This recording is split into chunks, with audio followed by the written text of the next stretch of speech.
Hello students, हम gravitation का study continue कर रहे हैं। इस वीडियो में हम यूनिवर्सल लॉ ऑफ ग्रेविटेशन पढ़ेंगे, ग्रेविटेशनल फोर्स के बारे में पढ़ेंगे। ठीक है।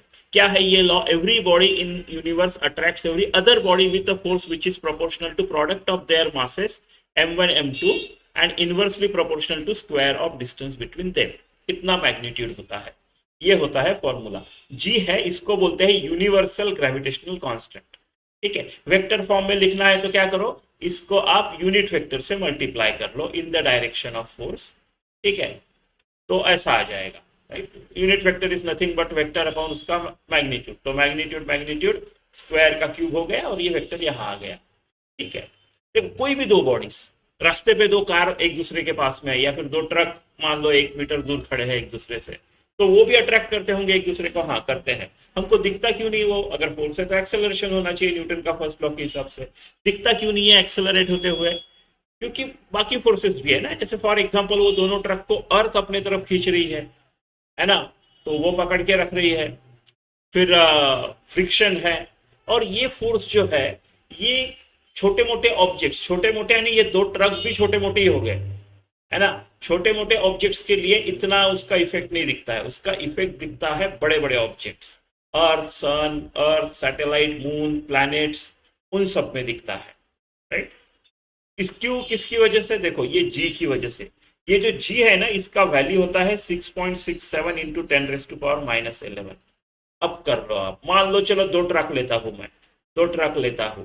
राइट, तो ये 6.67 इंटू 10⁻11 अगर करूं, तो मान लो हजार हजार किलो के ट्रक है, तो ये हजार, ये हजार, और मान लो 1 मीटर की दूरी पे रखे हैं, तो ये 10⁻6 हो गया, ये 10⁻11, अभी भी 10⁻5 बचा है। इतने से फोर्स से क्या एक्सेलरेशन होगा? फ्रिक्शन भी ओवरकम नहीं कर पाएगा, प्लस अर्थ तो अपने तरफ खींच रही है उनको, लेकिन अर्थ जो खींच रही है वो काफी बड़ा होगा। क्योंकि अर्थ का मास क्या होगा? मान लो एक ट्रक को अर्थ खींच रही है, तो ये हो गया जी, ये हो गया एक ट्रक का मास। और अर्थ का मास होता है 6, चलो 6 लेते हैं, 6.46 लेते हैं, 6 × 10⁻24, 6 है, 6 × 10⁻24। और मान लो अर्थ और ये कितना डिस्टेंस है इनका? काफी डिस्टेंस होता है, 6.4 इंटू 10⁻6 का स्क्वायर। ठीक है। अब सिग्निफिकेंट है, क्योंकि ये 11 और 24 प्लस 13 आ गया यहाँ पे, ये 16 हो गया, ये 16 हो गया, ये 10⁻6 का स्क्वायर 12 हो गया। अभी भी 10⁻4 ऊपर बचा है, प्लस ये बाकी का ये सब होता रहेगा। मैं अप्रोक्सीमेट बता रहा हूँ। सिग्निफिकेंट बहुत बड़ा है ना।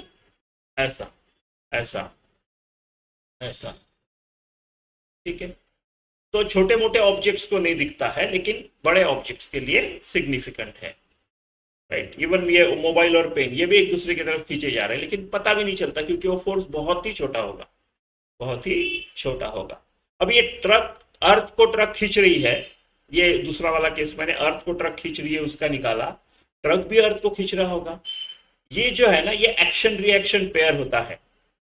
न्यूटन का थर्ड लॉ का एक्शन रिएक्शन पेयर होता है ये फोर्सेस।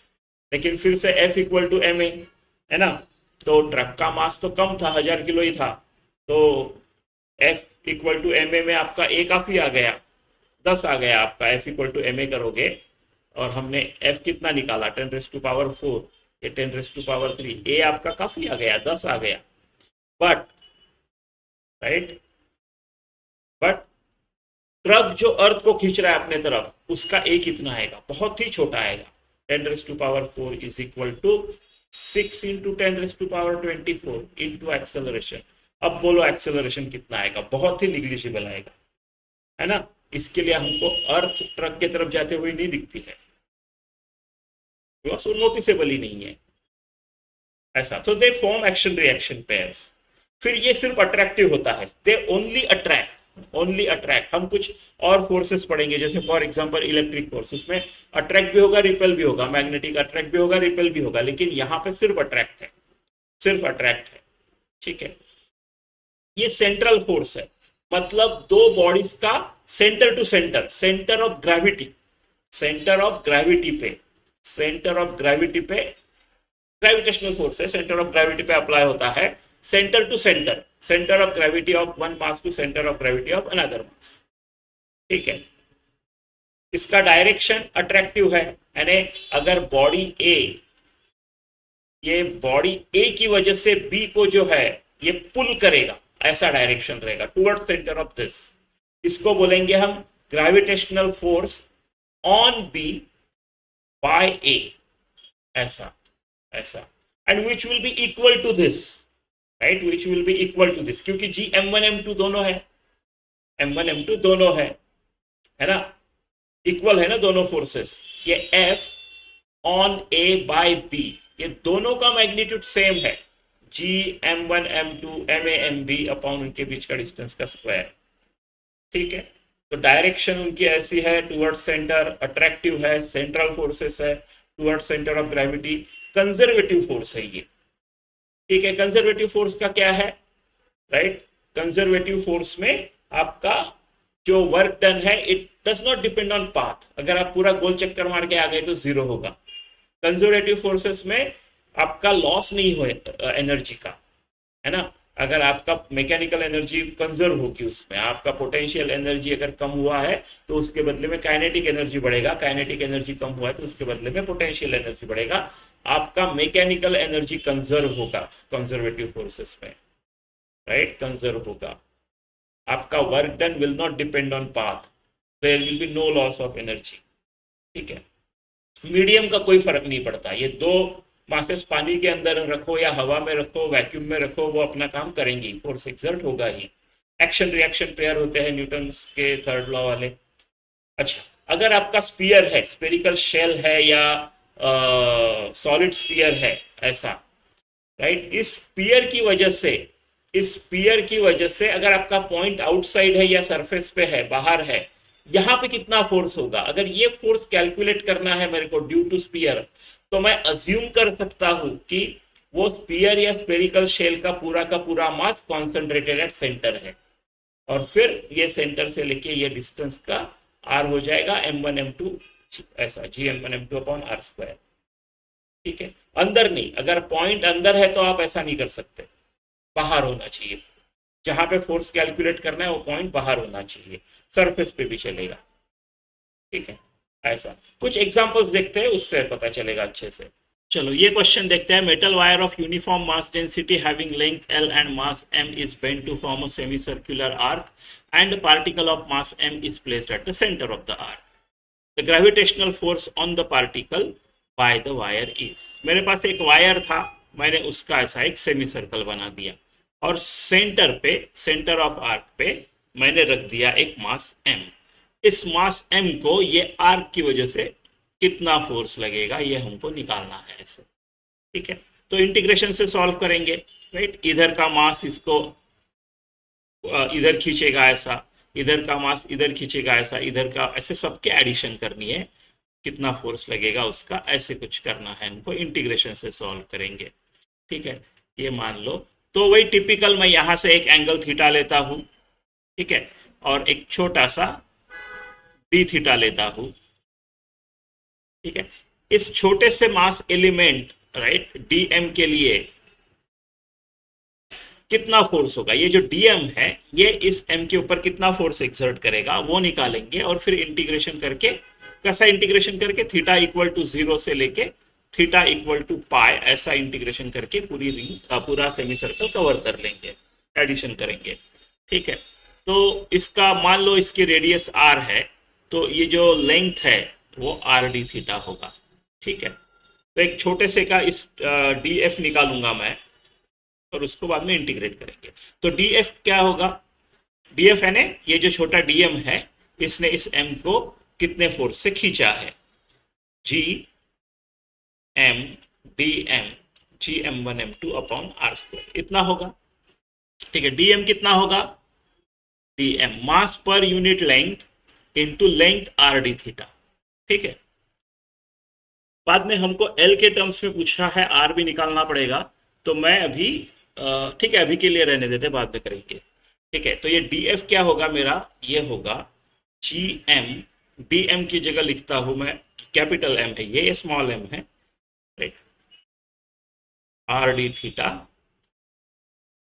अपॉन आर स्क्वायर, तो एक आर गया तो मेरा आया जी एम एम, ठीक है। चलो एल और आर दोनों है, आर को निकाल देते हैं, तो हमने क्या किया है, पाई आर को एल बना दिया है, right. Length is pi r, तो मेरा आर अगर निकाल देना है तो एल अपॉन पाई, ठीक है ना। अपने को 1 अपॉन आर चाहिए, तो 1 अपॉन आर होगा पाई अपॉन एल। तो ठीक है, G M m d theta, एक पहले का एल और एक पाई एल, तो पाई अपॉन एल स्क्वायर, ऐसे कुछ तो आना चाहिए आपका छोटा सा डी एफ, ठीक है। अभी देखा, इस छोटा सा डी एफ के दो कंपोनेंट बनते हैं, एक बनेगा इस तरफ, इसको क्या बोलूंगा मैं, डी एफ कॉस थीटा। एक बनेगा इस तरफ, इसको बोलेंगे D F sine theta, right. अभी सिमिलर डीएम इधर भी होगा, है ना, वो भी उसको इसको अपने तरफ खींचेगा, उसके भी दो कंपोनेंट बनेंगे, एक इस तरफ एक इस तरफ। अब ये और ये जो है ये एक दूसरे को कैंसिल कर देंगे सिमेट्री की वजह से, हर इस पे एक ऐसा रहेगा। सो वर्टिकल्स की एडिशन होगी, डीएफ साइन थीटा अलग अलग थीटा के लिए एडिशन होते जाएगा, हमको थीटा वेरी करते हुए डीएफ साइन थीटा का एडिशन करना है, ऐसा। तो मुझे जो फोर्स चाहिए फाइनली आंसर में, वो है आपका integration 0 to pi T F sine theta, और वो आता है integration 0 to pi G M M upon L square, pi भी लिख लेते, ये सब कॉन्स्टेंट्स है, राइट। और डी एफ, ये डी एफ है साइन थीटा, तो साइन थीटा डी थीटा। तो कितना आएगा इसका इंटीग्रेशन, इसका इंटीग्रेशन आएगा G M M pi upon L square, sine theta का माइनस कॉस थीटा होता है, 0 टू पाई।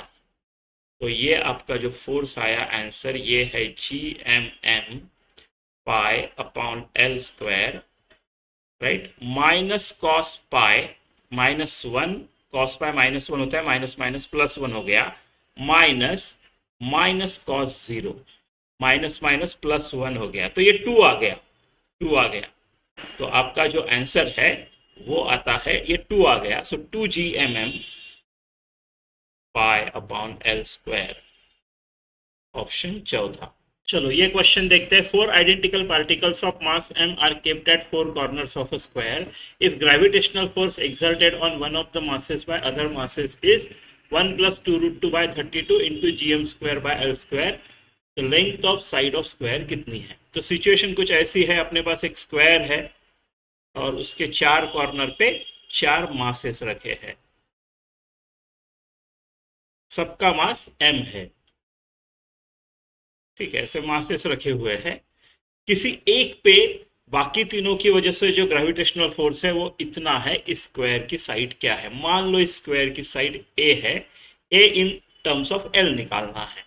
तो इस मास की, चलो ये मास लेते हैं, तो इसकी वजह से ऊपर वाला मास इसको ऐसे खींचेगा, लेट्स से ये फोर्स है F1, ये वाला जो है ये इसको इस तरफ खींचेगा, फोर्स ऐसा लगेगा, let's say it is F2, और ये जो है ये अलोंग डायगोनल ऐसा खींचेगा F3, ऐसा है। हमको इन तीनों का एडिशन करना है, ठीक है। तो F1 कितना रहेगा, F1 और F2 दोनों का मैग्नीट्यूड सेम है, डायरेक्शन अलग अलग है। F1 जो आएगा वो आएगा G M M, right, G M square upon A square, ये हो गया मेरा F1।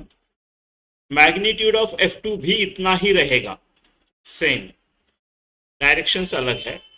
और F3 कितना आएगा, F3 जो आएगा आपका वो आएगा, राइट, इसका जो मैग्नीट्यूड आएगा, अभी ये डायगोनल √2 टाइम्स साइड होगा, तो G M square upon √2 times a is the distance between two masses, उसका square G M square upon 2a square.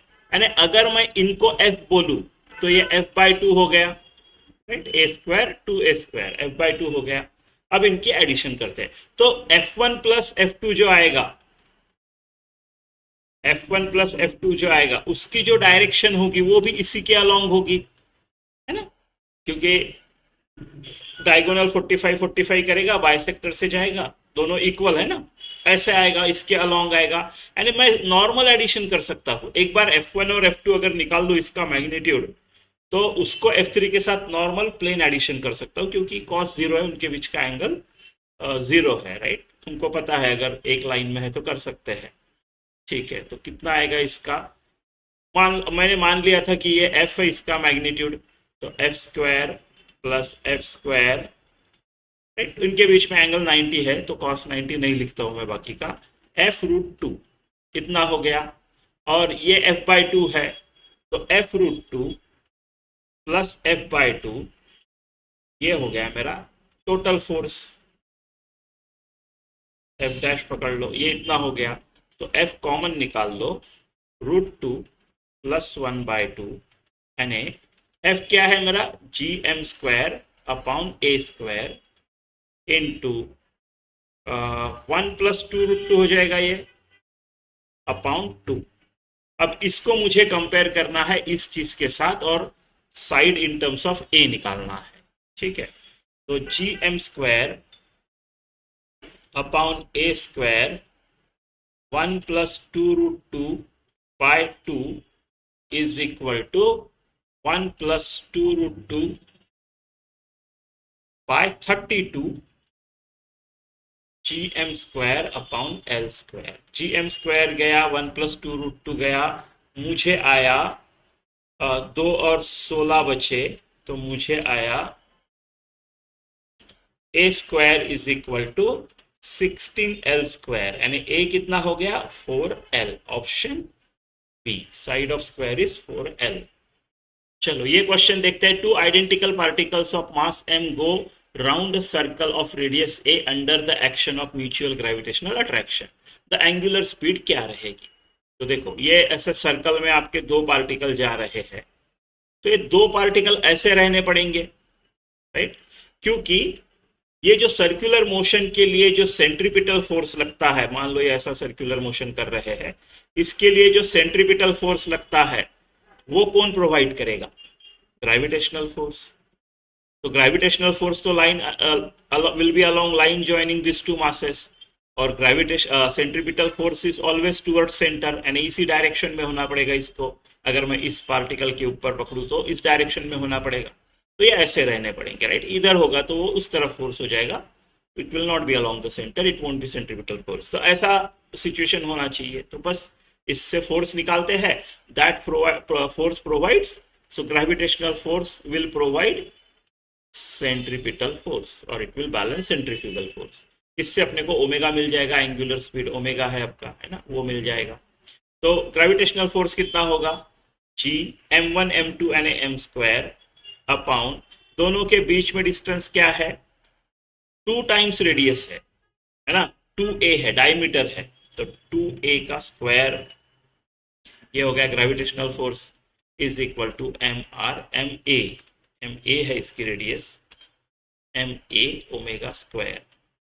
ठीक है, तो एक m बचा, एक कट गया, तो omega square is equal to GM upon, ये 4 हो गया, और a स्क्वायर और उधर का एक a मिलके क्यूब हो गया, तो ओमेगा जो आ गया आपका GM अपॉन 4a क्यूब का रूट, आपका C ऑप्शन।